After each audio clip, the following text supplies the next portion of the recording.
thing was, in that moment, I felt this in my body. Like, I know people say, I love you, but I can't be around you right now. And I'm like, I fucking don't even feel that. I'm just like, I would rather you move to another family. And I feel that in my entire body, right? Yes. And that's considered a pretty ugly thing for a parent to say. But McGill was there too, and that always unseats me because, like, he's our steady rock. Yes. And I'm like, shit, if McGill's planning on rehoming this kid, we're in trouble. He's in trouble. Wow, yeah, I think we're all in trouble.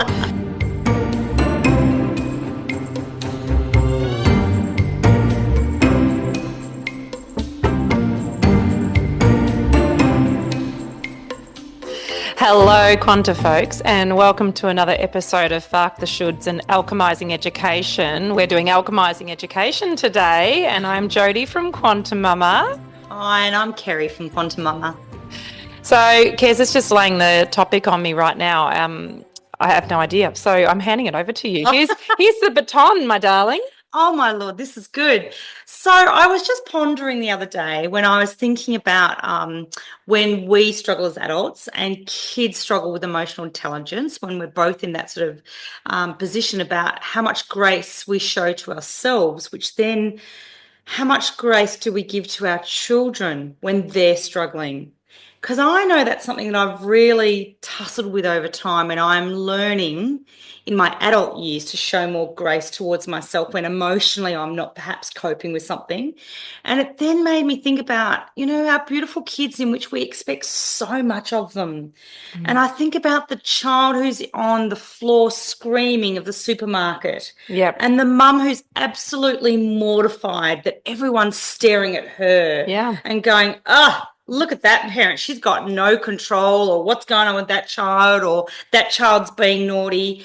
And I kind of think, we show grace often to the children on the supermarket floor, but where do we show grace to ourselves? Yes. In those moments when we're feeling out of alignment, or we're not doing something that lights us up, or we're being forced to do something when we don't want to do it.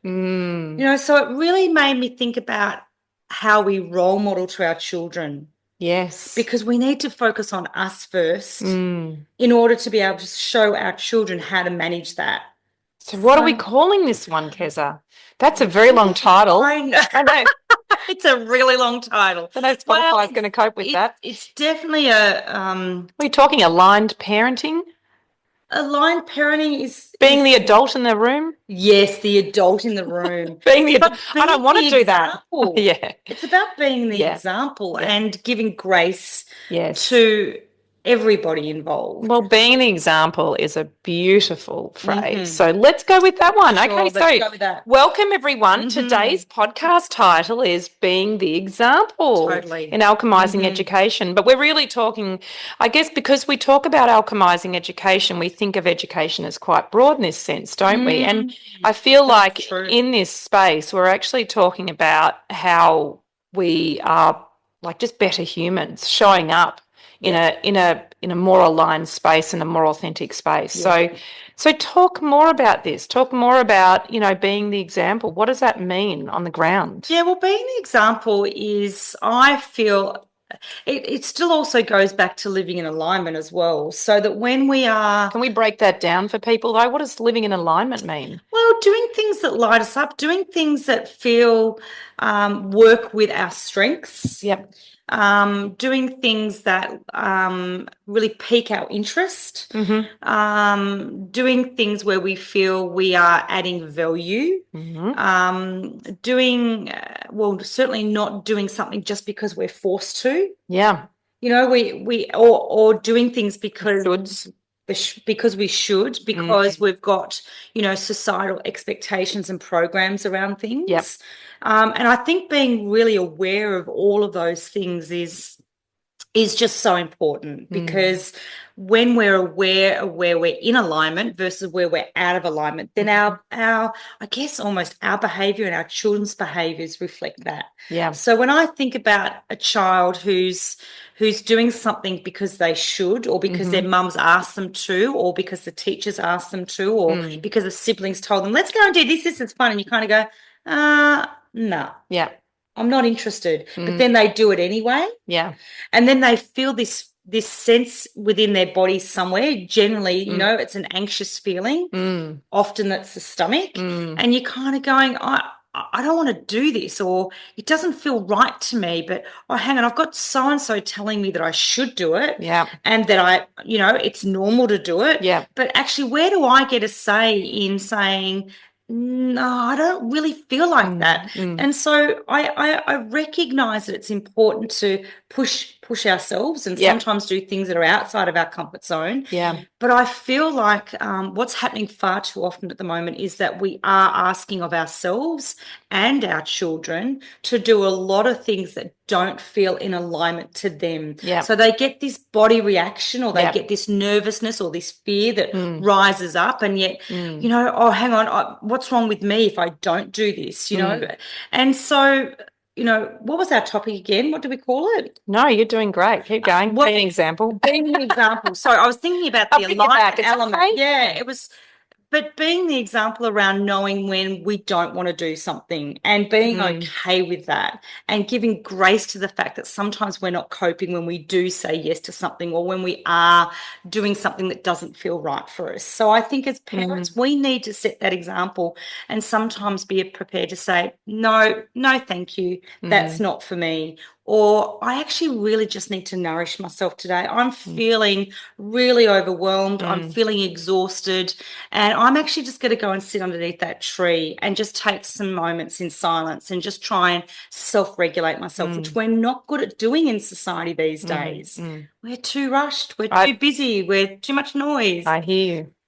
And I loved all of that. And I want you to know that I wanted to jump in multiple times. It was like seeing this beautiful, welcoming pool and wanting to dive in multiple times and have fun. There was so much gold in there. So I want to unpack some of this because there was a lot in there, but it's quite circular in terms of what you're talking about. So this idea of being the example, which I think is so important, it feeds into radical responsibility, self-responsibility. It feeds into farking the shoulds, which is what we're all about. And something that dropped in when you were talking about that was the idea that farking the shoulds, or that anxiety, they're inextricably linked. Yes. And it's this thing that I think we discount all the time, this phrase of gut instinct. But it does. That anxiety, generally speaking, will register in the body, usually down the gut, which is, part of that intuitive space where our body can actually notice when things don't feel right for us, or what we would term in alignment. And I am, as you know, like a believer that we're a community of cells. I'm not a believer of that. That's a fact. But I'm a believer that that community of cells can register truth and, distruth or untruth, or whatever the phrase is, like in a speed that we can't even fathom, right, on a conscious level. So we feel that anxiety, yes, we notice that sort of feeling in the gut, but what's actually happening is the entire body is lit up with, that's a no from me. And we don't even need to understand it. The mind says, show me the reason, show me the fact. And then the programming in society then says, ignore that, push through that. And I literally had this conversation with Quanta Kid 2 the other day, because she's been horse riding, and it's that really interesting space of what's a no and what's new and uncomfortable. Yes, absolutely. And that's tricky sometimes. That's right. And she has been in that space of stretching herself, because her horse riding is just going through the roof, right? She's being tutored by this really amazing woman who's very experienced, who recognises that discomfort of newness and pushes her through. But the other day she was in a space where that woman wasn't there to guide her and give that feedback, and her whole body was just going no, and the horse was responding too. Yes, they do. Right? Because the horses are really intuitive. So it's showing up going, I can feel that you're anxious. And so what I was saying to her was, that's an opportunity to do something different and see if that changes in the body. So I didn't want to be prescriptive, but I want to wake her up to the fact that that's your feedback, right? And the, karma or the universe or the quantum field will bitch slap you if you keep ignoring that. If you don't respond to the pebble, you'll get a stone. If you don't respond to the stone, you'll get a brick. Absolutely. And God forbid if you get a boulder, like a boulder. That's or a meteorite. Correct. That's just nuking the whole lot, right? So where do you want to be in concert with the universal field or with the quantum field, which is, the soup that we're all in, all interconnected. And so what I reckon is the body is obviously registering that truth. Yes. So then when we talk about living in alignment, we get to work out where the flow is, being like water and so forth. And then the impact of what that is to show that to our kids and model it. So tell me about how that feels because I think lots of people will register recognition of ignoring that. Oh, definitely. What does it feel like to honour it though?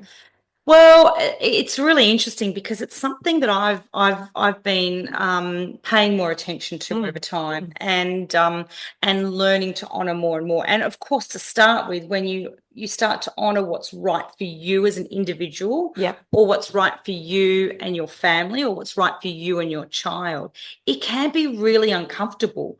Is that because you're not seeing it reflected around you in society? Yeah, I believe in your that. community. I believe that. Well, there's a lot of noise out there, isn't there? There's a lot of people sort of giving you standards by which you need to live your life by. Yeah. And I think that so when you start to push back against that, and you start to go, well, can I actually honor what's right for me? Can I actually do this because it's actually important to me or feels right in my body? Yep. And to start with, it can be like, well, certainly by acting in that way and making that choice, it's really uncomfortable, but it's like a muscle. The more you use it, the more comfortable it gets and the more liberating it is. And then the more we're doing what actually makes us happy and brings us joy. And this is where I believe as parents, we need to be that example, whether it be working in a job that we're enjoying or not enjoying, kids feel it, they see it, they observe it. Someone comes home from work and they're grumpy and they're irritable or whatever it might be, or they've pushed through even if they're sick because they think I've got to go to work, I can't take a sick day. So, and we're living that and our children are picking that up. And so then they end up doing what we do. I mean, we know that. They pick up the good and the bad, right? Whether we like it or not. Monkey see, monkey do. We often notice the bad, not good. Absolutely. So I think to start with, when we start honoring what's important to us, and we start to realize the value of it and how much peace it brings within our body, then they see that, we do that, and we can start to mirror it for each other. That's so true. Just flexing that muscle, the more we do it, the easier it becomes and the more liberated it is towards living a life that's right for us. Well, we were talking about how, and I don't know if it just applies to girls, but how it seems girls particularly do people pleasing a lot. Yes. So, I mean, I actually suspect probably it's across the gamut, but we see it more in girls because they, society's set up for them to acquiesce a bit more and, look pretty and not say much. And I mean, I know that obviously the feminism thing and all that is in there, but but very much so, women are not celebrated for being loud and ostentatious or knowing their own mind, are they? So the undercurrent of people pleasing is very strong, and often with the people pleasing there's probably a whole lot of shoulds in there as well. Absolutely. Absolutely. So they're constantly getting feedback from their body going, this is not right, this is not right. And I suspect that becomes the normal then. They condition themselves, that feeling. And this is why we wonder why there's so much anxiety out there.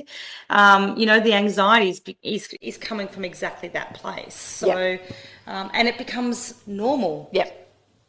Absolutely. And so then we live with this undercurrent of anxiety all the time, that we are doing our best. We sort of go, the body goes, all right, so we're just going to live with that anxiety. So let's just turn the dimmer switch down on the feedback, as in turn the dimmer switch up. You know what I mean? Dim it more is what I'm trying to inarticulately say. More coffee. Thank you very much. It is early. It is early. But we dim that feedback. And the thing about the mind and the body is it is so clever. It says it's like the original AI, except it's it is actually nature. So we'll call it nature's intelligence in that case, right? Yes. So it's the original NI in that sense. So what happens is the mind and body says, oh, you don't need that. Okay, cool. We're just going to drop that alarm down. So it's just hanging around in the background. You've got this constant kind of tumbling anxiety that's sitting there because you don't honour what's right for you, what's your truth. You don't, honour your yeses. You definitely don't honour your nos. And so that sits there. And then what does that lead to? Dis-ease, right? The answer is in the name. It is. It's disease. And so then we have this plight of mental health illness, a crap ton of autoimmune illnesses, which are all stress related. Get that through your head. Yes. They're all stress related. So that is the body responding to, well, for F's sake, you're not going to listen to the alarm. Then in that case, this stuff's going to get down-regulated over here. Will that get your attention? And then we get a diagnosis, back to labels, we get a diagnosis of an autoimmune illness. I mean, I actually cannot believe the gaslighting that happens in our Western society, this panacea of take a pill, go talk to a therapist, right? And I'm not denigrating therapists, but I'm like, get back to the root cause. Yes. Right? Yes. Where is the lack of alignment in your body? Yes. And something else, I'm on a roll here. Love it. Okay. So the other thing that I really loved that you were talking about, which I think we can get caught up with this false spiritual movement that's out there, right? And I call it a false spiritual movement, which is you've got to go do what you love and yada, yada, yada, and just shine your light wherever you are. And I'm like, firstly, some effers don't deserve your light. So take your light elsewhere, right? If it's a crappy, dank, dark, poorly cared for environment, go shine your light somewhere else. You don't need to hang out there. That's number one. Number two, you may have that response of, well, I don't have the option to go get another job. Yes. Like there's a whole bunch of reasons why I have to do the job. Yes. And so then the radical responsibility comes around to perspective. Yes. So where you say about living in alignment, it's not just about going and getting your dream job. That is possible, and it's probable. People achieve it, yeah. They absolutely achieve it, and there are examples, right? Yes. But if there is a dissonance and you can't hook into that, then that's not right for you right then. And so you must, to live in alignment, find the gold in your current predicament. Yes. Not just gratitude, you got to find the gold. Like the gratitude is the response for being, thankful for being in that space and going, gosh, I love my shitty job because I get to eat. Minor details of life. But, whatever it is, however you want to phrase it, however you want to find the humour, the lightness, the alignment, but you get to show up in that space and bring all of you, right? Yep. And then nature will assemble itself because if you're not meant to stay in that job, something else will come up. Yes, totally. But we don't have any trust in that process, right? So then we don't even trust in the alignment of how the universal energies can support us. Yes. And we just kind of think, oh, we'll do a vision board and therefore I'll be a supermodel. I mean, no, I'm just saying. Probably not at 49 anyway. But I do think that we've been kind of misguided into the simplicity of it, and it actually, we cheat ourselves. You know what I mean? Like and the body, which is always registering the truth. Yes. It picks up on that cheating, doesn't it? And as you say, our kids are so bloody perceptive to what we're doing. Oh, yeah. Like they're intermingled from an energetic perspective. Like the energy field for those that are sort of just getting their head around this, because these are like big concepts. decent topics. Your energy field will sit somewhere around the 1.5 to 3 metre mark, depending on how you are. Obviously, the more down-regulated you get, the more it shrinks back into the skin sac, right?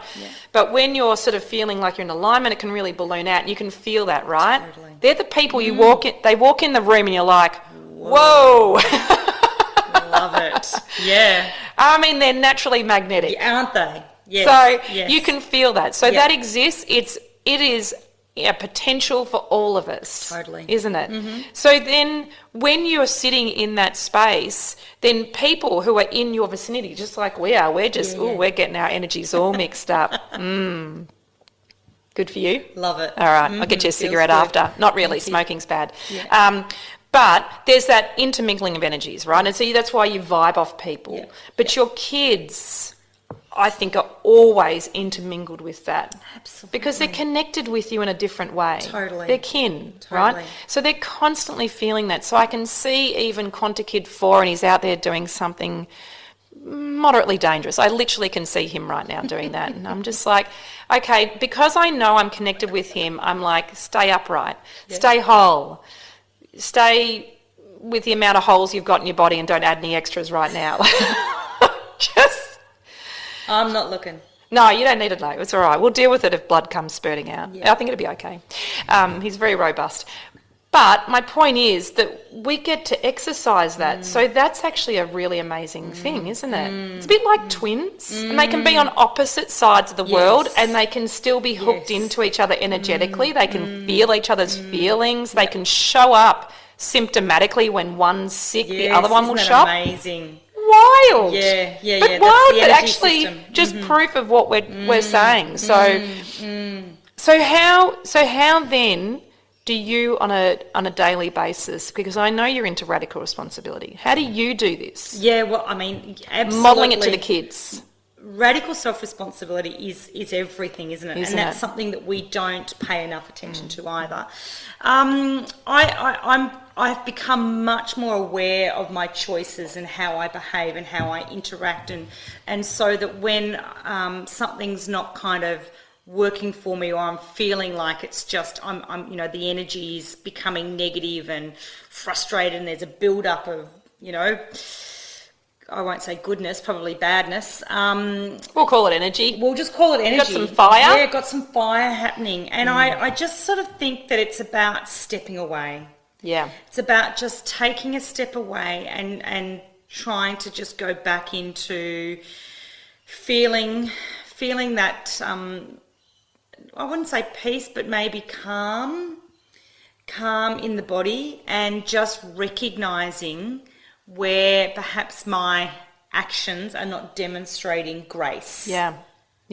Not demonstrating grace. Doesn't mean that I always manage to do that, but that's certainly what I am, learning to do more and more of, is just stepping away, not feeling like I have to stay in there and fight, or I'm not sort of saying fight with the other, but no, you mean like react. Myself. React. It's just take a step back and try and just understand where we need to show ourselves grace. Because I think if we demonstrate that to our children, then they learn to do it for themselves. And this is being that example is so important on so many levels, that we know we are radically responsible. Yes. They then learn that as well. Yes. And I just feel like we just need to make sure we show that grace of being the example and just being kinder to ourselves. Absolutely. Because if we're really hard on ourselves, which I have been that person who's just, judged myself harshly and been, hugely critical of decisions I've made or where I am and what I'm doing it for. And again, I've just recognised that our children watch that. Yep. And then when they get older, and even when they're young, they mirror it back to us. The gold is when we see ourselves in that mirror and we go, ooh, okay, I've been a part of that. I've demonstrated that for them. So no wonder that's what they're demonstrating. That's right. So I think it's really important just to be able to recognise where we're feeling out of alignment, or where we're not, or where we're doing things that are for shoulds and to people please. I've been a great people pleaser, massive. Well, it's good to be good at something. Well, it is, but not when it's at the expense of yourself. No, I know. This is the thing, isn't it? And this is where we've just learnt to accept that as being okay. Yeah, and then we accept the ensuing illness or whatever it might be as well. The stress, depression, anxiety, all these very handy diagnoses that are actually just symptoms of life being lived out of alignment. Absolutely. So there was something that you said, God, what was it? There was so many would good have been things. gold. It was all gold. I mean, is there anything this woman, she just spits gold basically the whole time.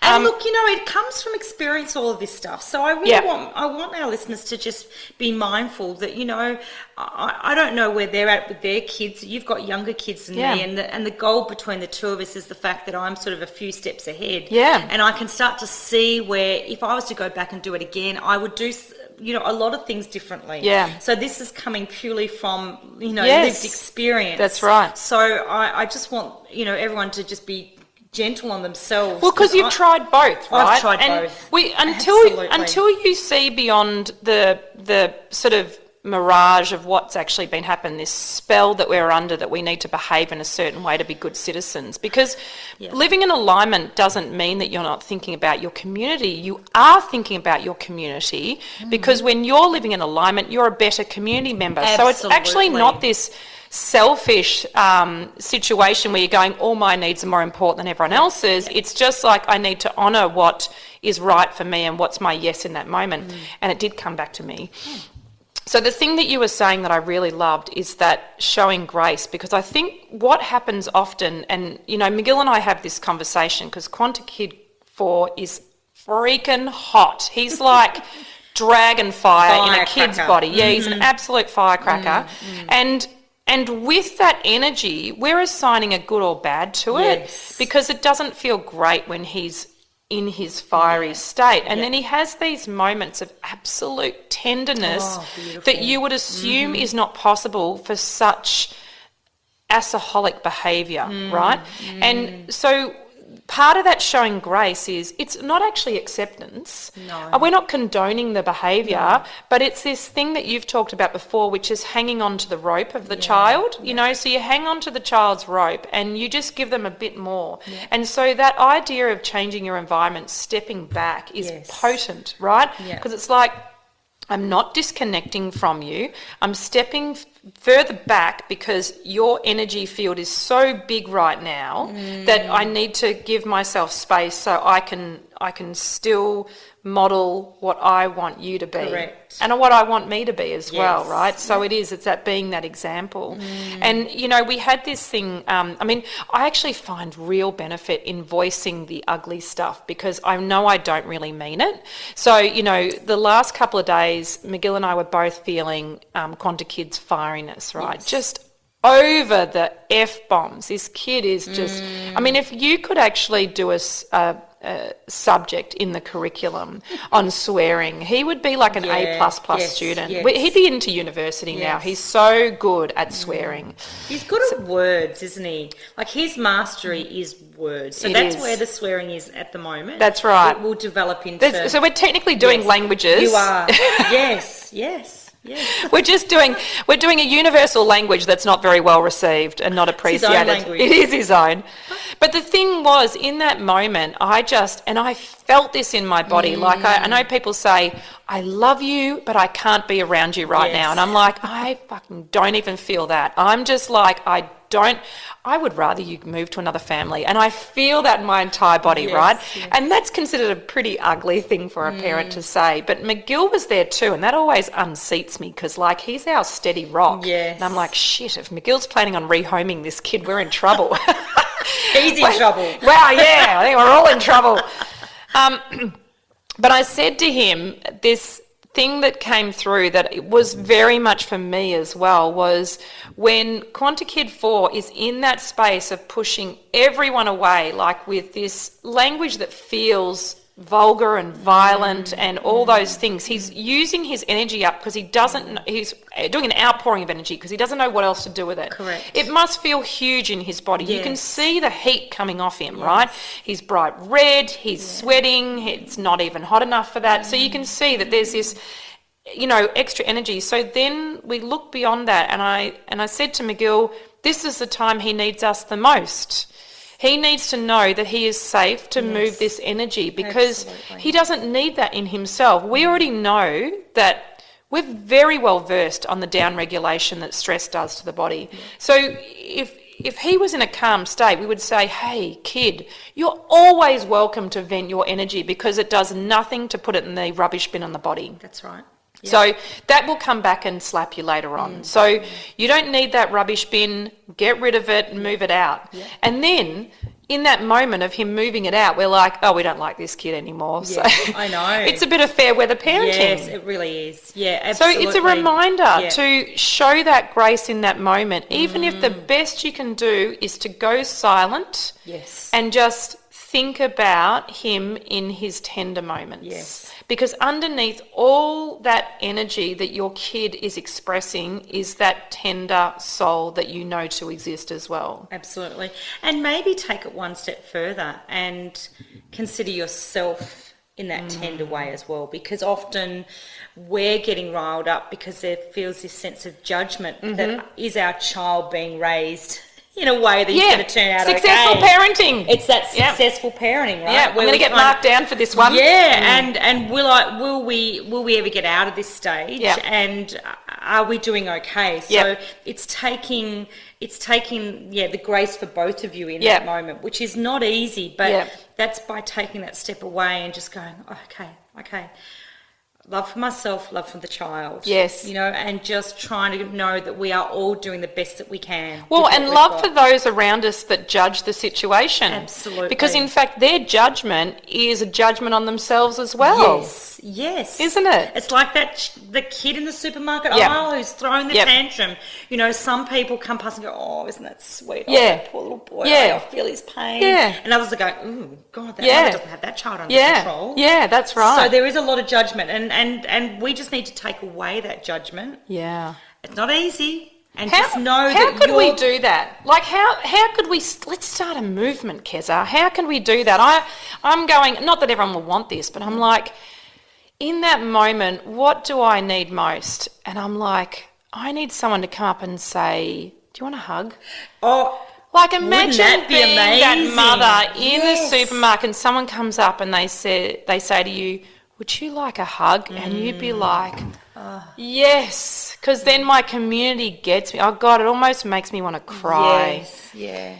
It does make me want to cry because I do think it's so isolating. Yes. And exactly right. What you said was so right. We build those walls of judgment around us.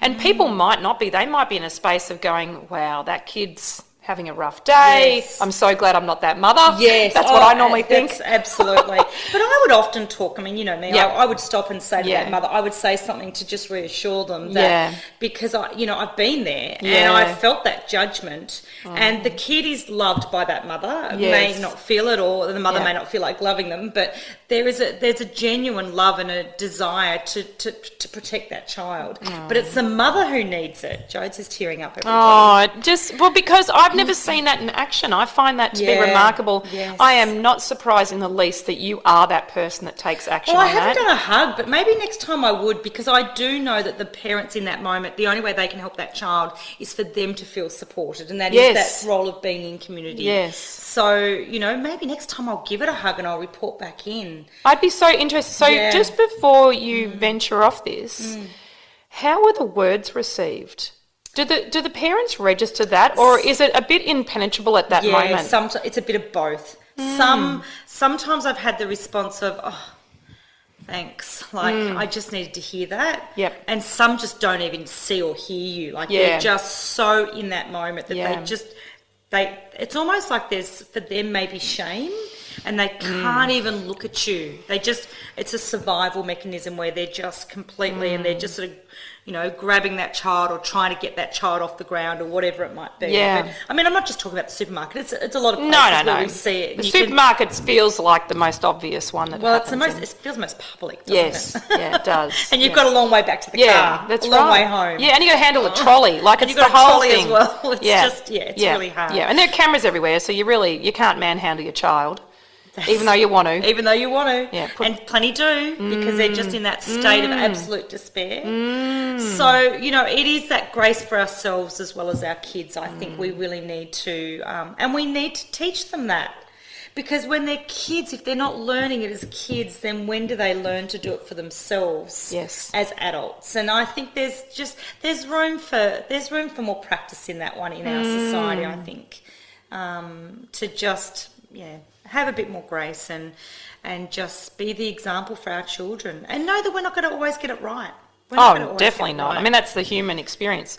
So I want to just wrap up with, give me an example of when you have borne witness to your kids or kid demonstrating exactly what it is you want for them, when they have made a choice that appeared to be in alignment. Oh, gosh. I'm intentionally putting you on the spot because I know this is happening in your household, but what comes up immediately when you think of that? When have you seen your kid just go and you were like, successful parenting, tick?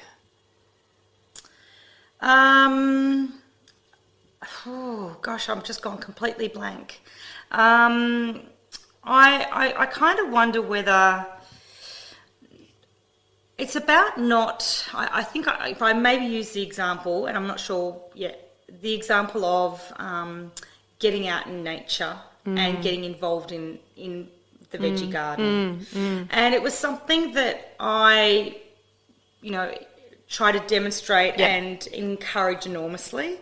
And I think when you just start doing it yourself, they then just sort of start getting out there and showing interest as well. So it's about not expecting it of them. It's got to come, it's got to come from them. Yeah, they've got to initiate it in their own time. They've got to want to, and they've got to want to do it their way.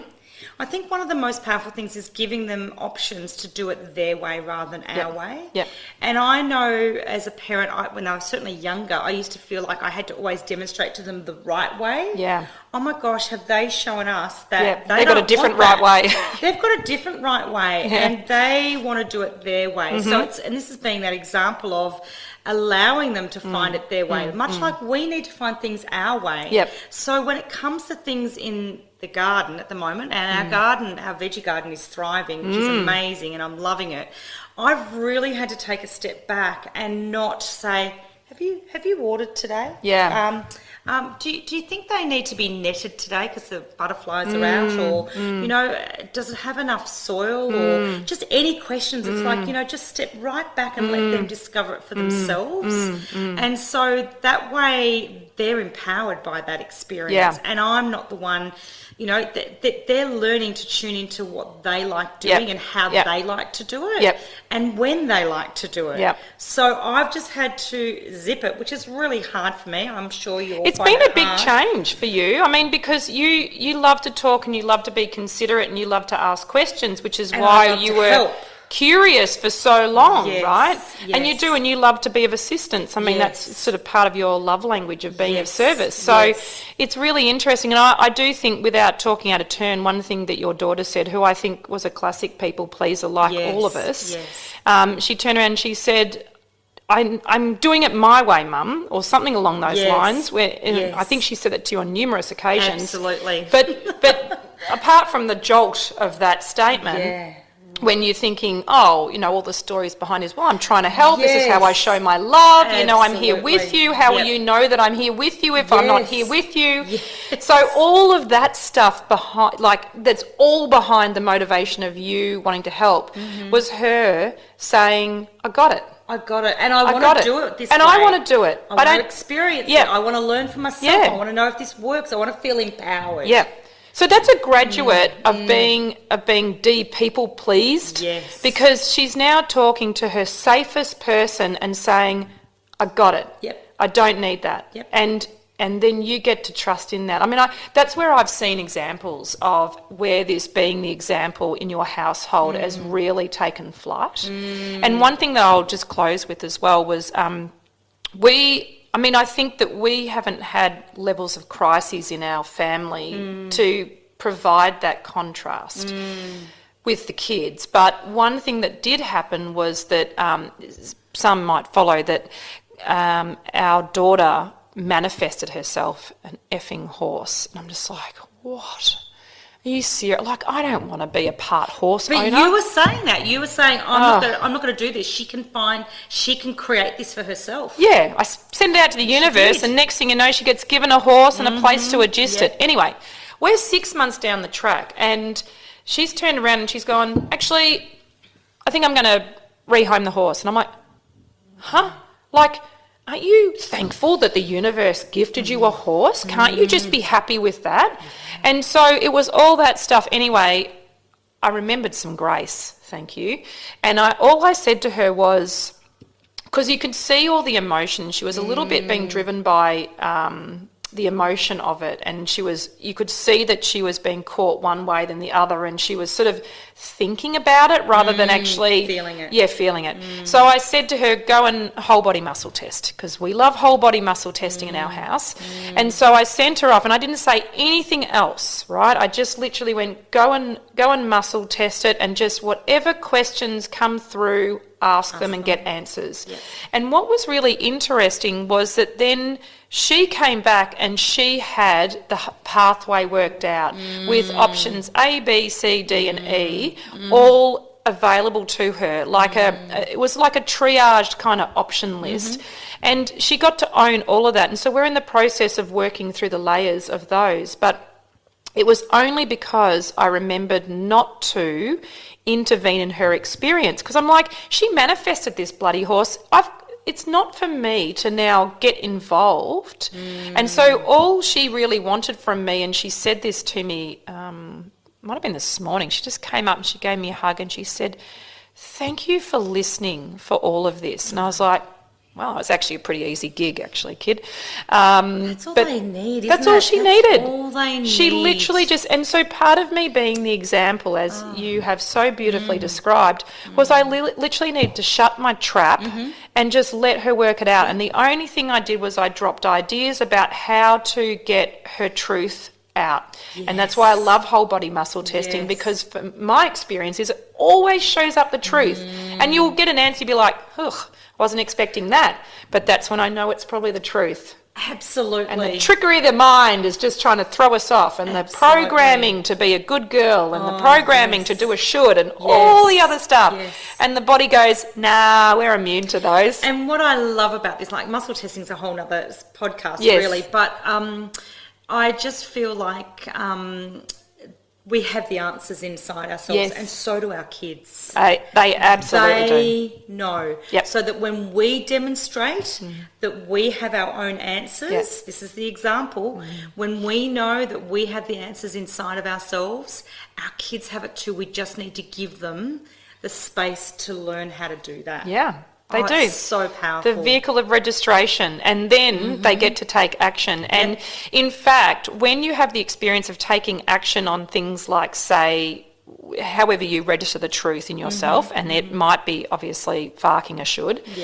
Once you take action on that, you realise it's actually safe on the other side, and not only is it safe, but you feel better because the alignment, you feel that in the body, you register it. So there's a lot of power in the fact that it can be quite intoxicating and addictive to start honouring that alignment. And it makes it easier, and we just start unpacking the programming that we have been gifted in this society to keep us compliant and quiet and ticking the community along. You can actually impact in a very profound way, and it can be as simple as just a no. Absolutely. Be the example. Say no a bit more often. Kids feel really empowered by watching us do that. They do. And I reckon they're faster at registering that too, because as soon as they go, oh, mum and dad have finally caught up with what I've worked out already. Doesn't that make them feel amazing? I know. Oh, good stuff. Have you got any final thoughts since this was your baby that you wanted to birth with our Quanta folks? I just think we're all in this together. I just think we need to remember that, our kids are wise. They are knowing, and we need to give them the opportunity to demonstrate that for themselves. And sometimes we need to demonstrate it for them to show them what it looks like. And to, just, be that example so that then they can also do it, and to empower them, because that's what it's all about. Our kids are so wise. They just need to believe that. That's to be good true. Stuff. It's good stuff. So be the example. Trust your instincts. Trust yourself. Embody love, and fark the shoulds. Thank you, Connie folks. See you soon. See you, peeps. Hey, Quanta folks. You know, the conversations that we have about alchemising education are underpinned by our amazing Take the Leap course for parents, which is all about deschooling the parents. If you're keen to deep dive more, then check out the quantamama.com website and find the Take the Leap course. This course is beautiful because it will give you an opportunity to examine where your programs are, where you're creating limiting beliefs and expectations for your child. And it ultimately frees you to be the best advocate for your child that you can be. And that's all of us can ever want for our children. Just to love, nurture, and watch them become the most incredible individuals that we already know them to be. So more info, head to quantamama.com.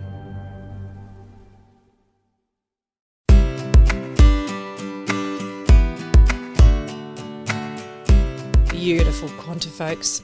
You know, at Quanta Mama, we have a mandate that we feel so passionate about. We want and we are raising the community's vibration and frequency and consciousness through parenting and birth experiences. Such incredible, transformational experiences that will shape you as a person and are the very fabric of life. You want to find out how to high vibe your experience even more? Then Quanta Mama is your place. Head there for the High Vibe Birth course, ultimate preparation for birthing. Head there if you want to re-engage your child in the love of learning for the Take the Leap course, which is a deschooling course for parents. There's beautiful mind movies, and obviously this podcast is there, and we are here to support you. So head there for all the juice.